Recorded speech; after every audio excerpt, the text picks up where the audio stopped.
What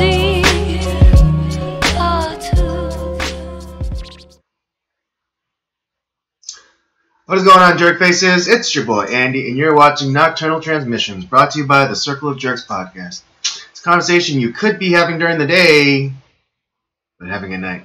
Yes, tonight I am running this ship solo because Robert was not able to make it with the stream, and even though it's not his fault, it's still his fault because this is my show, and it's never my fault. It's always it's always the other person's fault. So it's always Robert's fault. So yes, we are still going forward with some obvious changes to the program. We're not doing the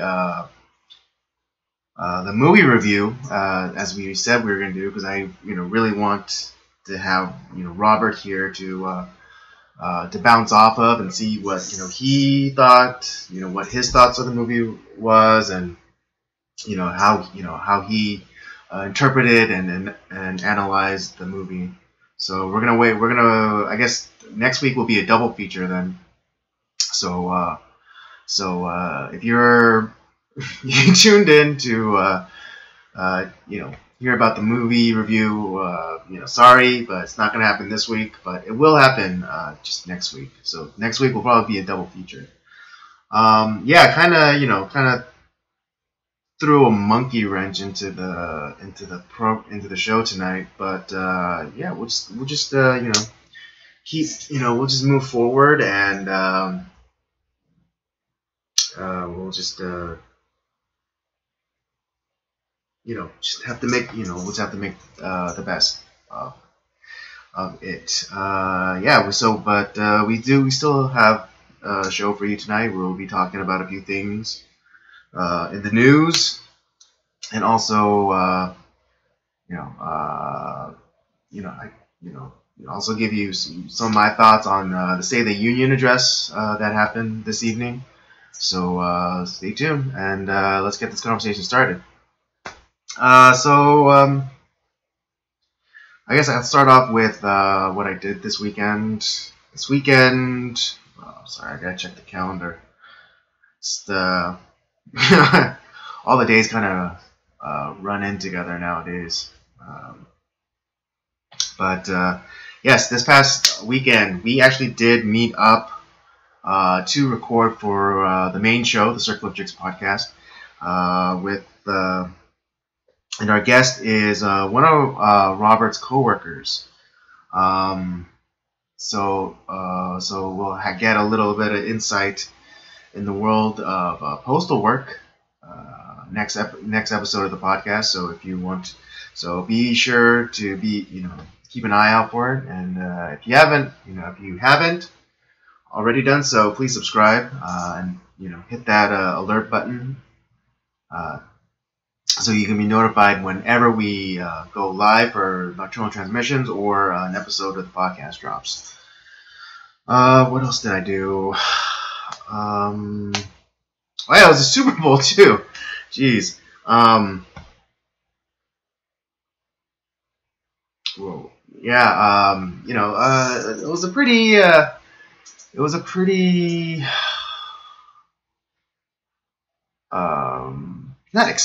Not exciting game this year. It was very a defensive heavy kind of game. Not a lot of definitive action. No big plays really. And as all of you know, the Patriots won. Which was a little bit disappointing, if I'm to be honest, because it was the first year since the Rams moved back to Los Angeles, and it would have been nice, to have a win, seeing as the Dodgers, just missed out on the World Series, and Lakers haven't been faring so well themselves. So, I guess we still have hockey, although I don't really follow it, so I couldn't tell you how the Kings are doing, or if they're even close, to Stanley Cup or what have you. But just in general, it would have been nice for LA to get a win.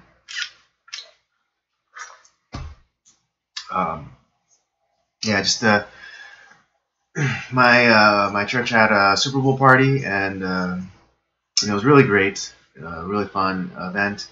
One of our members, he made a brisket for us. It was really good. I mean, it wasn't smoked brisket. It wasn't like Ray's Barbecue out in Huntington Park.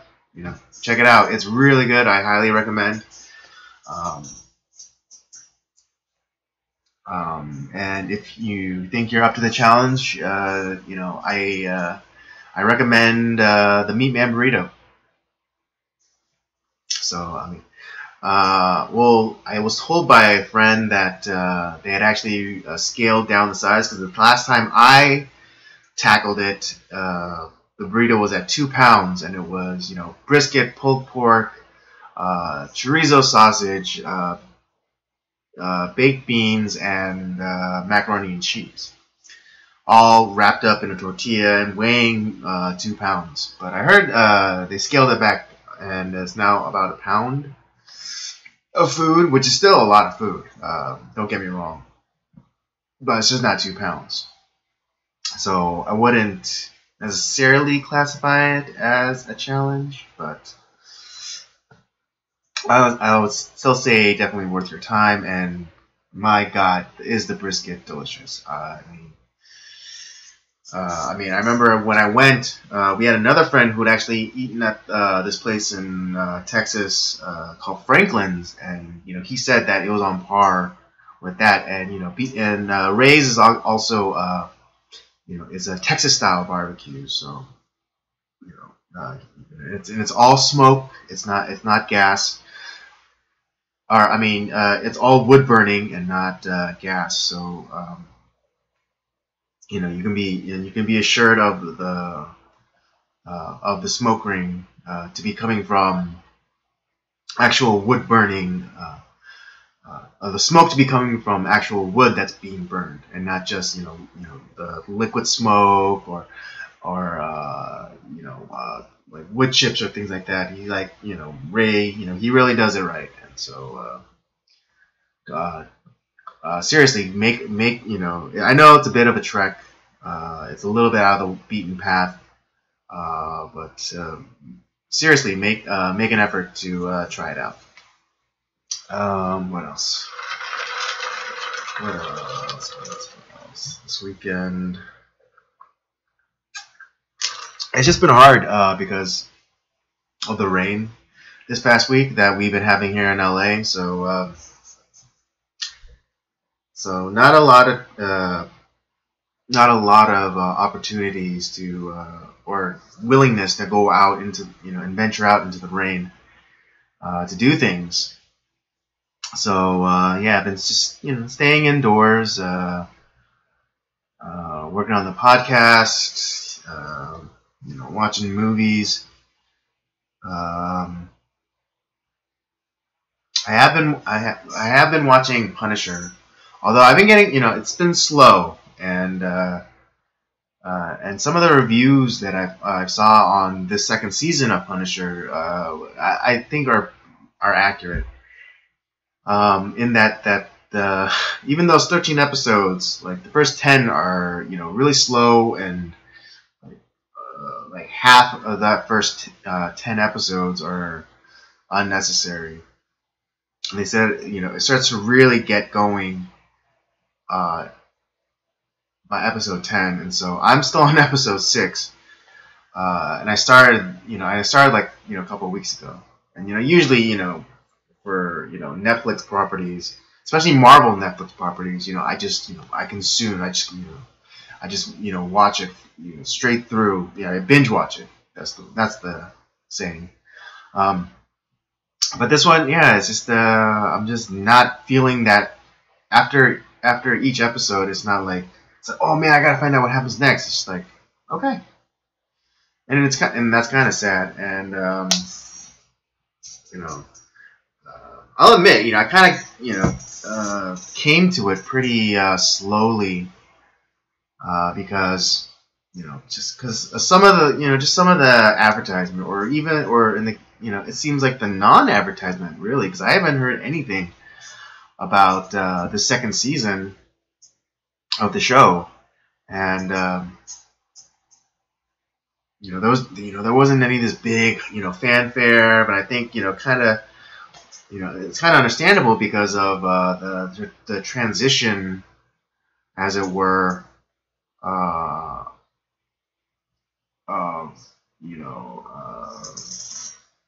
Disney creating their own streaming platform, and so I think there's a little bit of bitterness between Netflix and Disney, and so I think that's why there wasn't as much advertisement or promotion for the second season, and it was just kind of unceremoniously dropped on Netflix.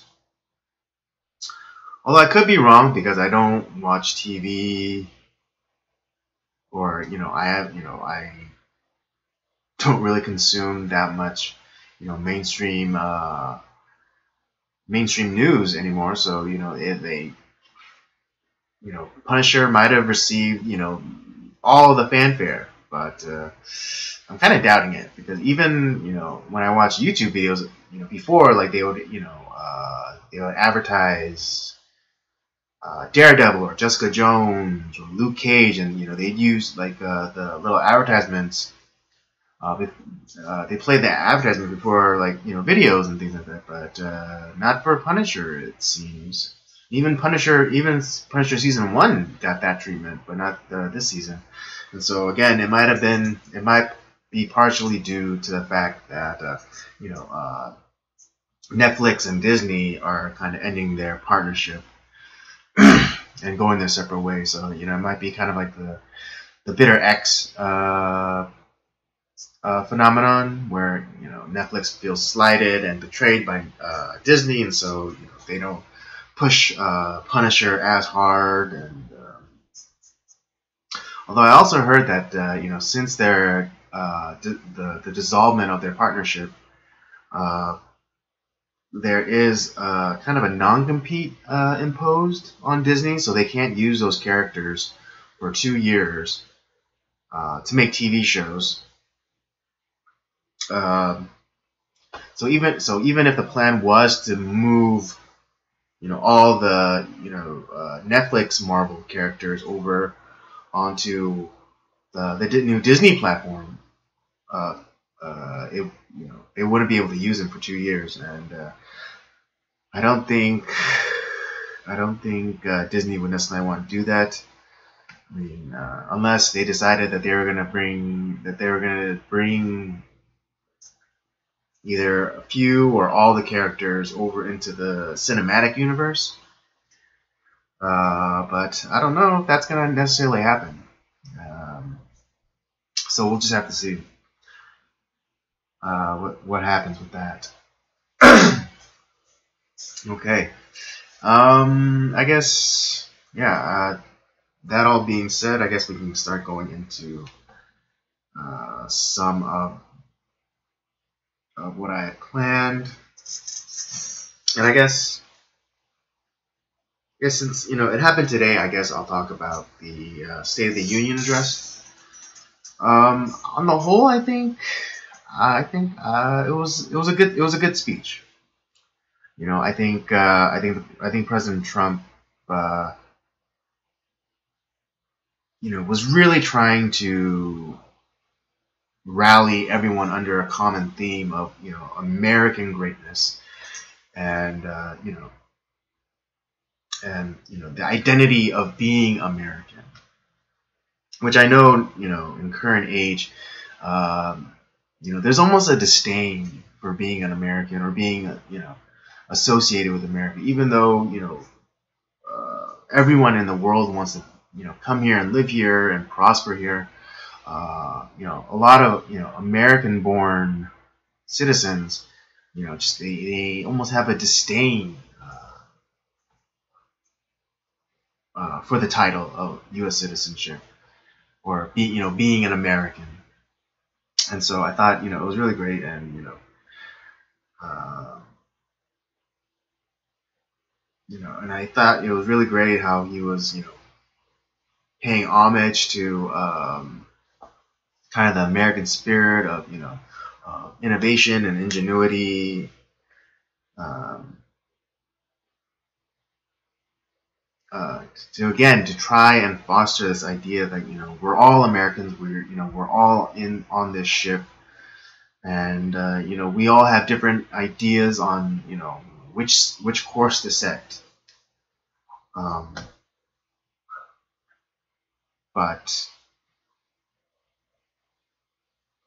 I mean, kind of going with that ship metaphor. Right now, Trump is kind of is the captain, and so right now it's his direction, it's his vision, it's his course, and I thought he did a good job of relaying like, hey, this is what I want to do. I'm not saying that it only has to be my way, but you have to try and convince me. You can't at least, and you have to like try and convince me and not just shout at me. At least that's the sense that I was getting. I don't know. I could be wrong. If you think I'm wrong, let me know. But that's just my take. And it was funny because there's like the coalition of Democrats, who are who are strictly anti-Trump, and anything he says, like they cannot even give him an inch. But I thought,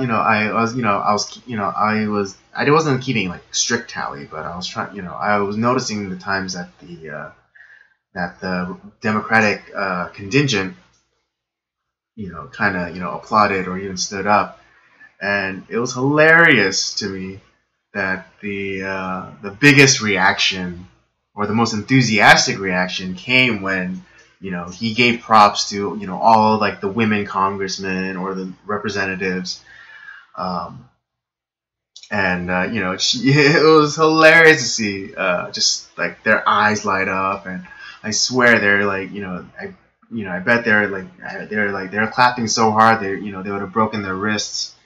But it was also funny, like just like that, that little acknowledgement, they all, and then again, like they almost like broke their arms and patting themselves on the back. I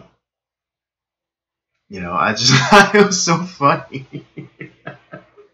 that was like really the only really the only, because Trump gave props and like, oh, this is the first in the history of the United States, this is the first Congress with like the most women representatives and things like that, and it's like I think it's great, and there's and then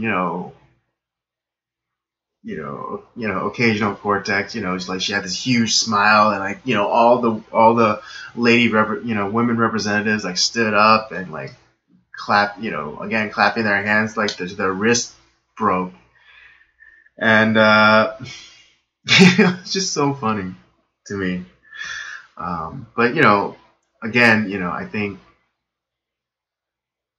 But another surprising thing was Trump's calling out of the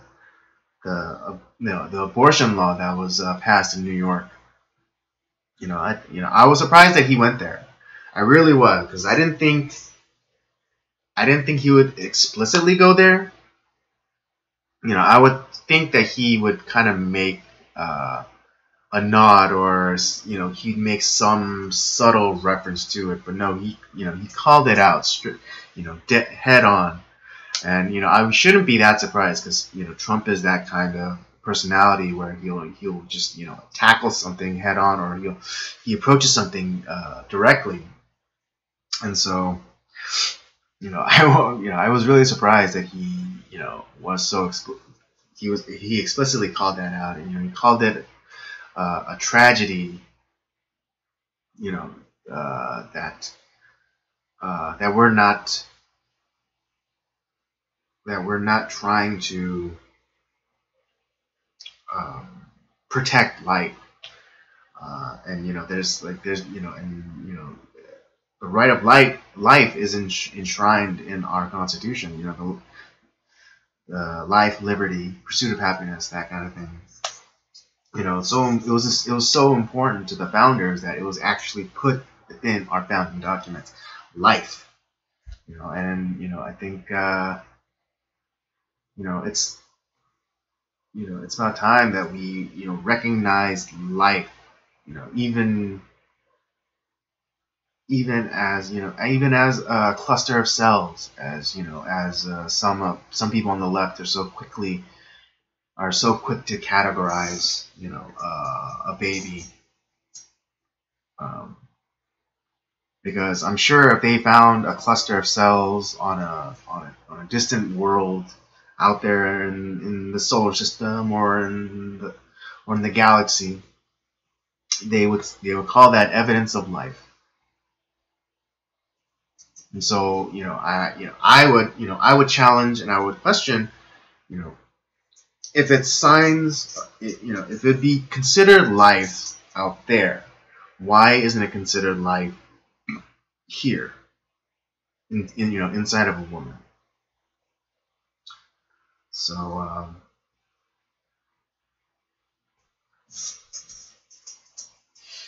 I think, so again, really surprised that the president did that, but I shouldn't be.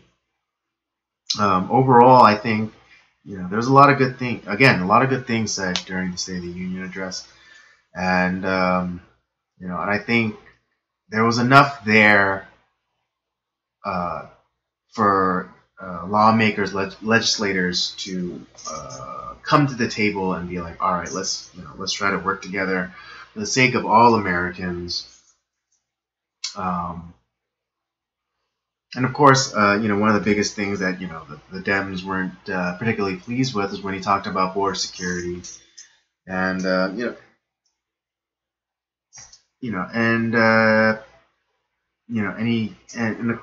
and of course Trump had in the gallery um, a family who was affected by illegal immigration with oh God, it just happened. I can't even remember. Take notes next time, stupid. A family, I think that they were robbed or by illegal aliens. Oh God, I'm so terrible. I can't remember yet. It was just they were definitely affected by. I mean, they were robbed or someone's family, like I think the father husband was murdered. Oh, God. I'm terribly sorry. I'm really sorry. I can't remember the specifics right now. But it's just I think this idea that that we hate immigrants, or that America is like this xenophobic culture, but it's not that. It's not that at all. I mean, my family are immigrants. I'm the first generation American. I'm a first generation American in my family. Uh, I was born here, but my family came here legally. They went through the process, and they immigrated here legally. My parents and my sisters, they had their green cards, and then they eventually became U.S. citizens, legally. And that's all. That's all we're saying. It's just play by the rules. You know, just because you come from a kind of crappy country, and you're struggling financially, does not make you a refugee. And actually, a refugee actually has a legal definition. There are certain criteria that must be met to be considered a refugee. And just because you come from a terrible country where like the government's failing and the economy is collapsing, does not make a refugee, or does not qualify you to seek asylum as a refugee. And also, even seeking asylum is there's a specific procedure to go through, because it's not just whatever country you want. It's the first of available country that's that'll take that you kind of come to. So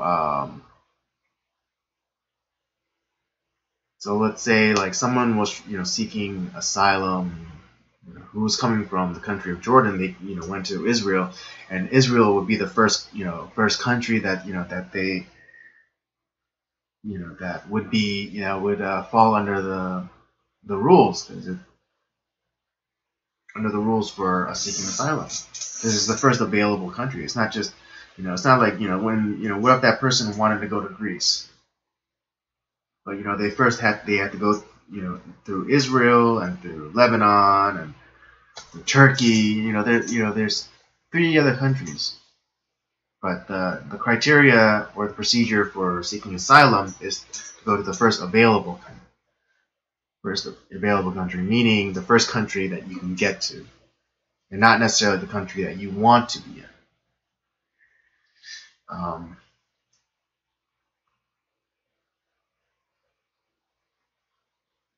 It was funny because I remember as I was listening to the State of the Union address, a friend, I kind of jumped onto on social media, and then just to kind of see get the pulse of people that I know and people around me. And I remember one of my friends, they put up a little thing just like build bridges, not walls. Probably it was around the time when President Trump was talking about building a wall or steel barrier structure thing. And it's how and I just found it just funny, or odd, because people, you always hear like, oh, build bridges, not walls. No person is illegal. You hear these, you kind of hear this this rhetoric, and you start, but I want to ask these people, like, have you ever really thought of what you're saying? Have you ever really stopped to think about what you're actually saying, or what you're actually kind of supporting or backing up? Because it's like it's like when they say there's nothing immoral about a wall. Walls are for protection, and I'm in that way I'm with the president, saying I want to and even the president has said himself that we build walls not to say I hate the people out there. It's I love the people in here, and that's all it is. That's really all it is. I mean, our world is filled, like this room right now has walls, and they're not evil. I mean, it just separates my room from my roommates and things like that. It just it separates from and denotes just a specific space, my room, and then over on this next behind this next wall is the bathroom. I don't want the bathroom to be directly part of my room, so let's block it off and make it have the bathroom have its own space. My room is my own space. God. Whoops, sorry. Technical difficulties.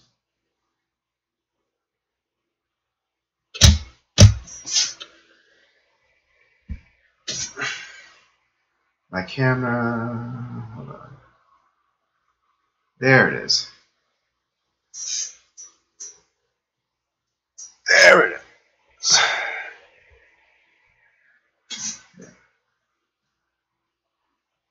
And not to say that I'm not for building bridges or building understanding, but we shouldn't circumvent the things that are put in place to protect us. And and if this person meant that we have to build bridges of understanding with each other, then I'm all for that. I mean, who would not be for that? But I hope they mean build bridges between between the parties. Having true bipartisan, bicameral government. Not just like having a uniparty or a monoparty. Because I just I just don't think that'd be very helpful. Is all. So yeah, it's just kind of rambling there for the last couple of minutes. But yeah, State of the Union, generally positive things, and I'm looking forward to seeing what happens next, especially since the government is only back back back on essentially for another week or a few more days, because Trump said that he was going to reopen the government for 3 weeks so that the federal employees could get their paychecks and their back pay. Let's not forget that point.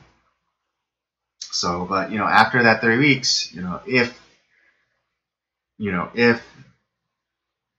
Congress doesn't get budget, doesn't come up with a budget where they address the president's desire, or funding for the wall, then they'll just be back to square one. And I hope that the Democratic majority starts playing ball. Because all I hear is like, oh, Trump is being this or Trump is being that. It's like, well, Trump offered 3 different compromises to the initial budget proposal, and the the Democratic leadership, turned down all 3 of them, without offering a compromise of their own. They are, and that's just not the way to get things done. It's just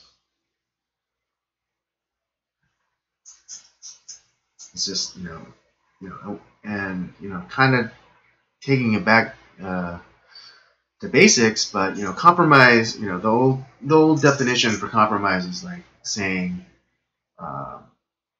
neither side being happy. And right now, the Democrats, in all fairness, are trying to have it their way, 100% of the time. They're not trying to concede anything, which is ridiculous and kind of hypocritical. Or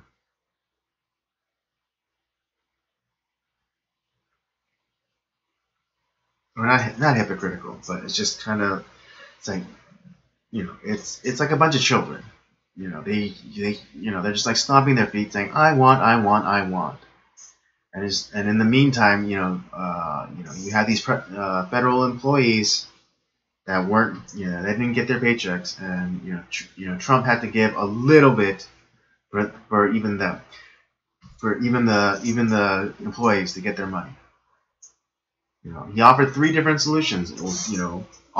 Some of it including DACA reform, saying like, okay, I'll give you funding for 3 years. You give me at least like $5 billion, which is like really, literally nothing. And they still said no.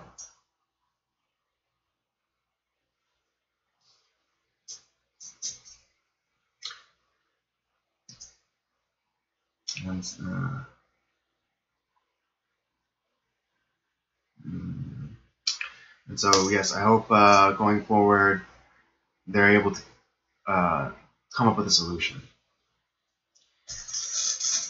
All right, moving right along. I'm sorry, these transitions are garbage. I know. I just kind of get lost. I just kind of get lost in a thought, and I just I just follow it, and I don't shut up about it. Even though I end up just kind of repeating myself. All right, on to the next thing. Yes, as some of you, I don't know if all of you are aware, but this past week, uh,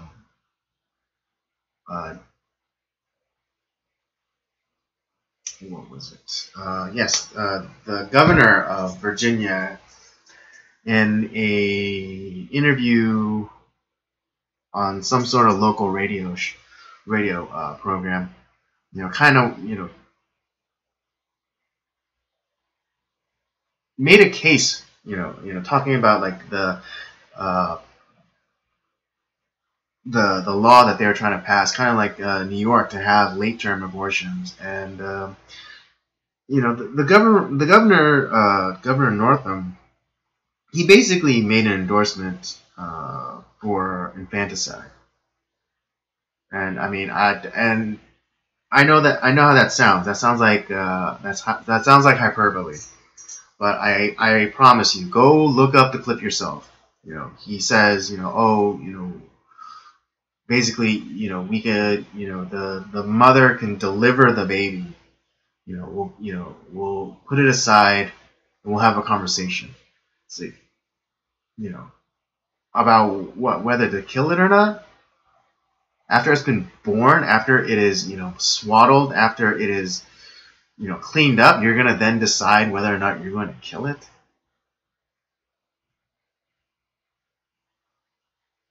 And he has experienced some blowback or backlash from it. Nothing terrible, just uh,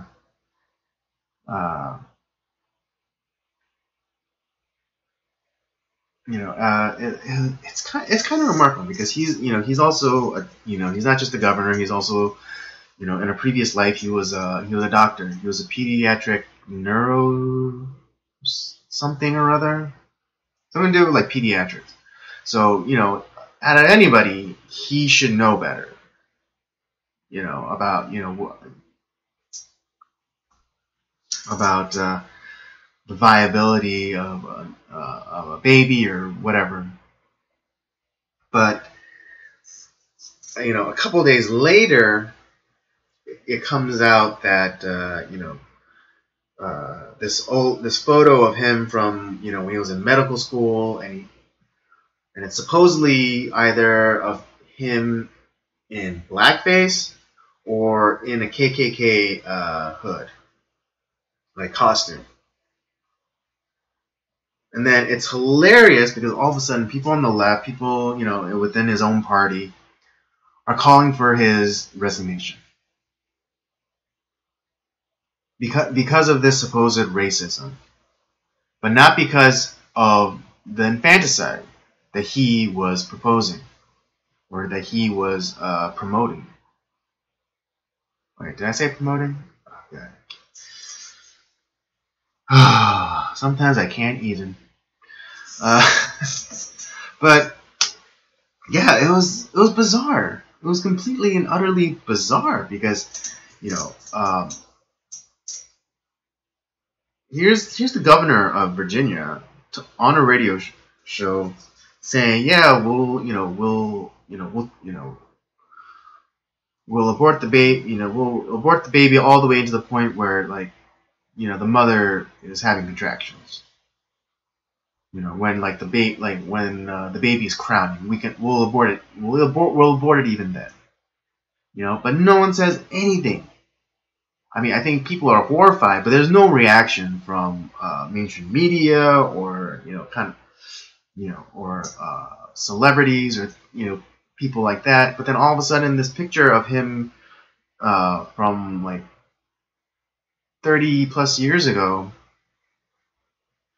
and all of a sudden it's like, oh, like he needs to resign because of racism. Not because he was saying like, oh yeah, let's kill the babies. And so I don't know about you guys. I don't know about you guys, but I think advocating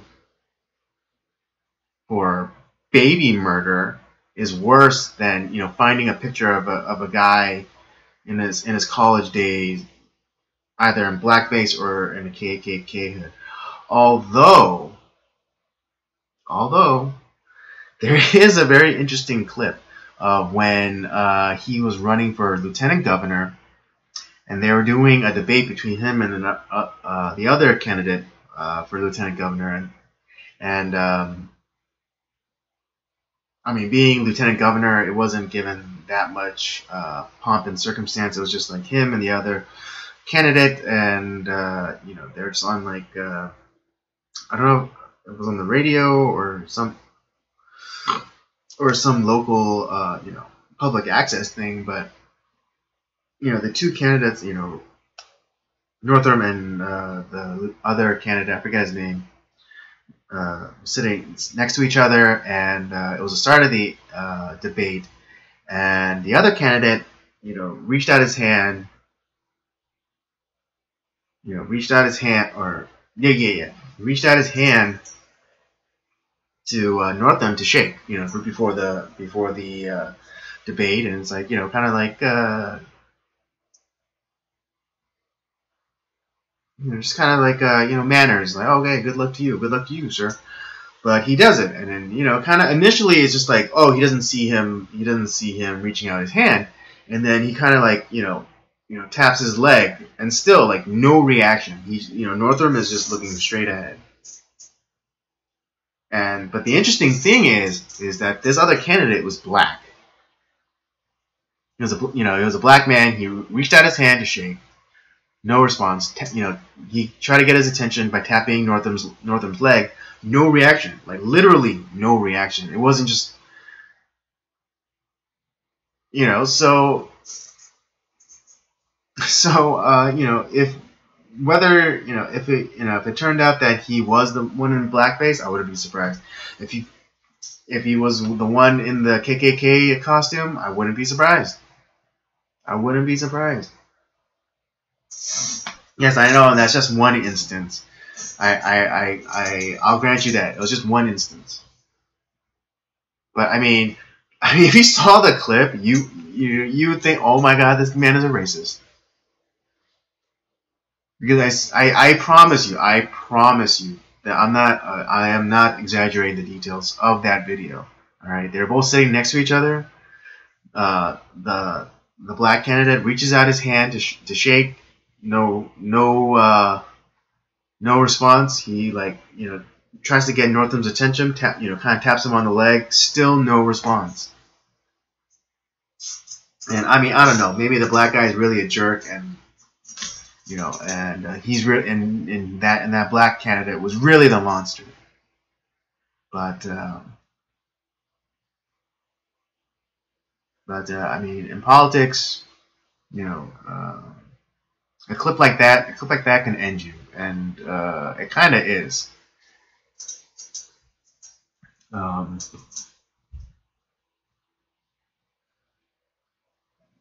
So again, I think the infanticide is worse than the racism, or and people are gonna be like, oh, this is back when he was a young person, he was being stupid. He was in freaking medical school. This wasn't his junior high yearbook. He was a young adult. He was 20.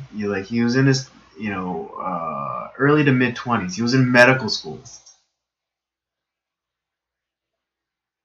So I mean, if he was at least 25, then he was, or if he was at the most 25, then his frontal lobe was fully developed, and he was fully aware of his actions.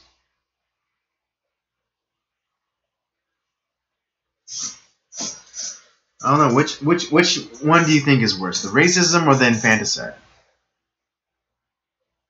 You tell me. Get back to me. All right. For the last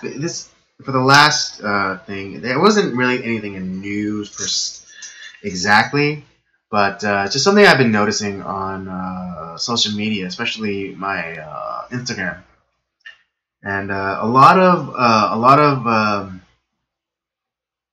Asian personalities or models that I follow, they've been putting up on their stories or on their accounts about pictures of supposed, racism towards Asian people. And I don't know if you guys are aware, but I guess there are some images of women like kind of like pulling back on their eyes.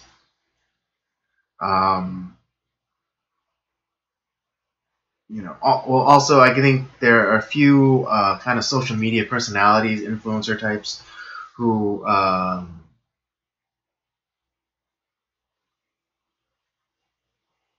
who are pulling back their eyes, seemingly in a mocking fashion. Um,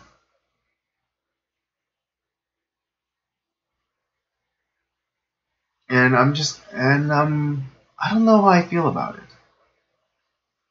Um, I mean, I know as an Asian, as someone who is of Asian descent, this topic should be applicable to me, but I just can't.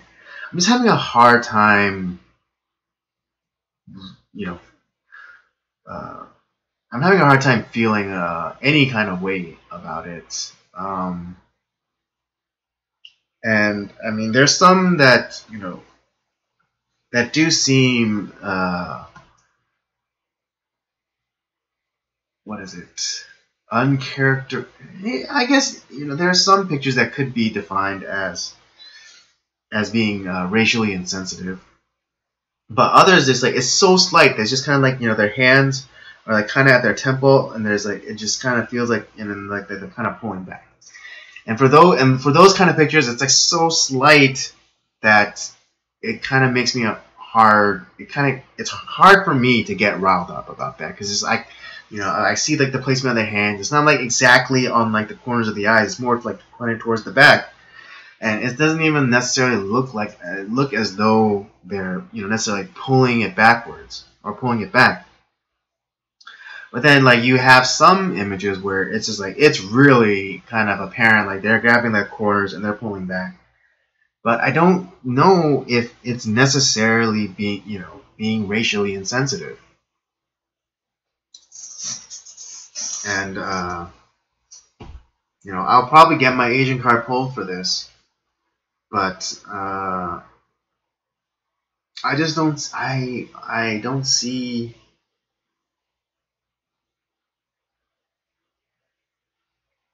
I don't see what the big.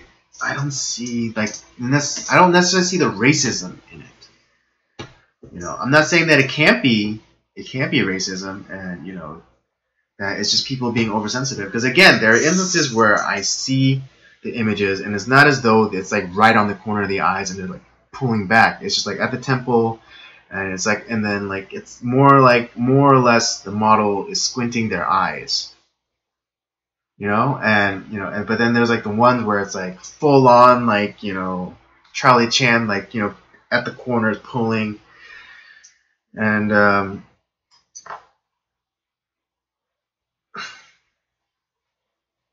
but I just can't get myself riled up over it for some reason.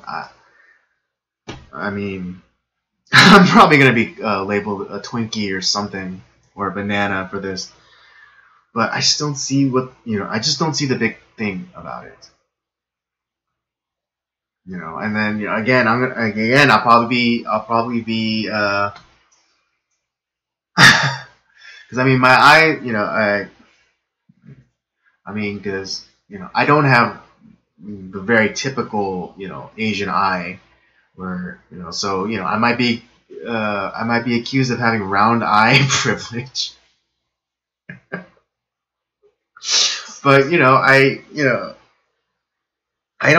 just can't find myself getting all worked up about it, and maybe I don't have to, and maybe it's just not my hill to die on. But I just find it interesting, because again I am of Asian descent, and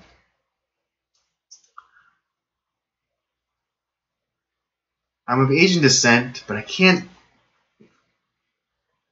I don't see where I can somehow personalize it for me, because for me, I've had other things to worry about.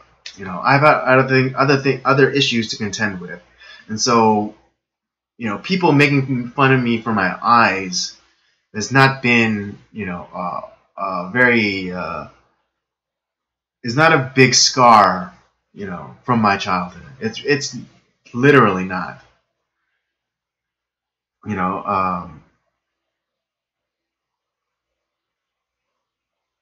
and I don't want to be insensitive to those who may have faced the sting of racial insensitivity. Um, but I think it's time for you to let it go. Why are you carrying that bag of bricks around? Especially like some of these models, these Asian models who are going like the bigger personalities that I follow on Instagram. They're models. They travel around the world. They get paid loads of money to be beautiful, and yet they're still letting this one pebble in their shoe to bring them down.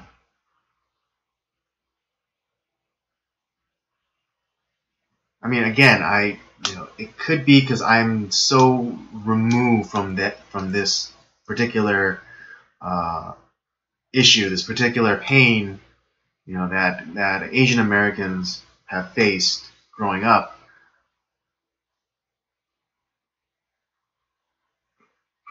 But that's also part of my experience as well, and it's just as valid. Me not having that experience is just as valid as someone who's had that experience. Because I'm not all Asian people, and all Asian people are not me. And I think that we can have, we can have different experiences, and it's fun, and it's okay.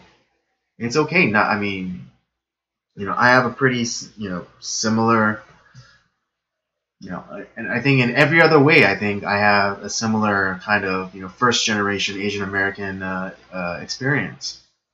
But it's just in this one area I can't relate to.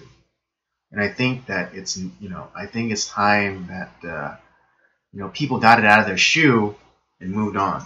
Especially those people who are doing really well. I mean, the Asian models that I follow, who are kind of bringing up this subject. You get paid I don't know about millions, but you get paid a lot of money, and you get to and you get to travel. And all of your travel is paid for, and and you get hired for your looks, for your sometimes even for your eyes. So now that thing that you got made fun, that you got ridiculed for, that you were teased about, that you were bullied over, is now the thing that people are paying you for. I don't know about you, but that seems like a win.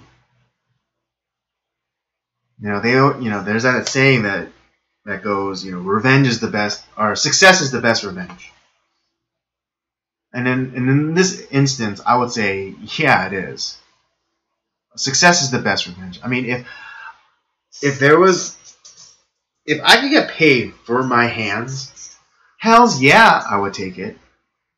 If someone came to me and said, hey, we want you to be a hand model, we want you to be the new hands of, Omega Watch or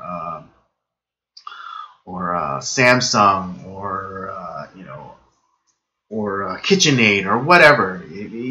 If those brands came to me and said, hey, we want you to be the official hands of our company, of our brand, and we're gonna pay you, tens of thousands of dollars. I say, hells to the yeah. And that would be a win for me. I would consider that a win because my hands were the things that I was made fun of for most. But now that, if people came to me and were paying me for my hands, then I would, then I would have the last laugh.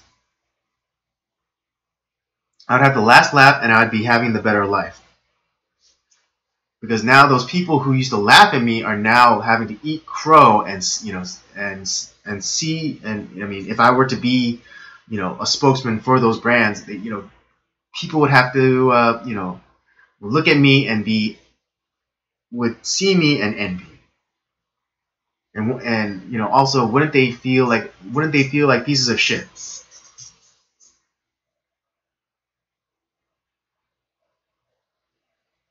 You know,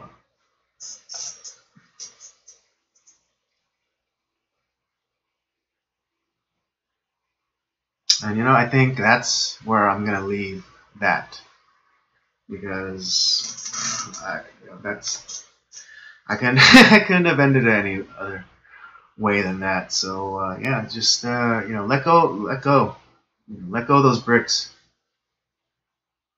let go of those bricks, and don't let that one thing, don't let that one idiot, don't let that one group of people dictate how you live your life or see yourself. If that were the case, then I would never leave my house. I would never have attempted any of the things that I did. I never would have learned to, you know, drive a car. I wouldn't have learned to shave. I wouldn't have learned to tie my shoes. I wouldn't have learned to cook. I wouldn't have learned to use a camera. I wouldn't have learned to use a computer. I wouldn't have learned to use anything in my life. I wouldn't have, I wouldn't learn to, dress myself.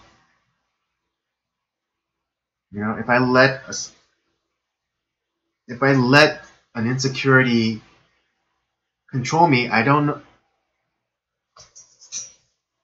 It just wouldn't be worth it.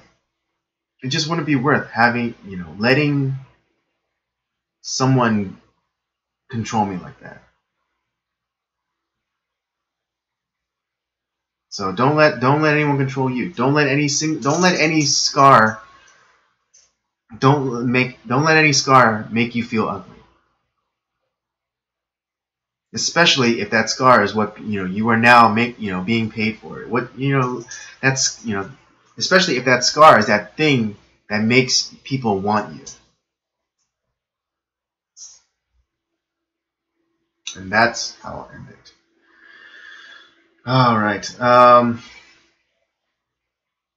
Yeah, that'll do it for us tonight. Thank you for joining me tonight. I hope you had a good time. I sure did. It's funny, even though I really enjoy when I have Rob here and we're able to have a discussion and things like that. It's still nice. Sometimes it's nice to just go solo and just have this all to myself. I want to thank you for joining us. Don't forget to join us every Tuesday at 8 p.m. ish for Nocturnal Transmissions. Don't forget to check out the other shows, Circle of Jerks podcast, and Rob's show. Even though it's on hiatus, Up by Up Down, they're all conveniently categorized for you down on our channel page. Don't forget to follow us on our various social media accounts, Twitter at PodcastCOJ and Instagram at Circle of Jerks Podcast. And for myself, I say thank you, and we'll see you next week. Or I'll see you next week, and Robert will probably see you next week as well.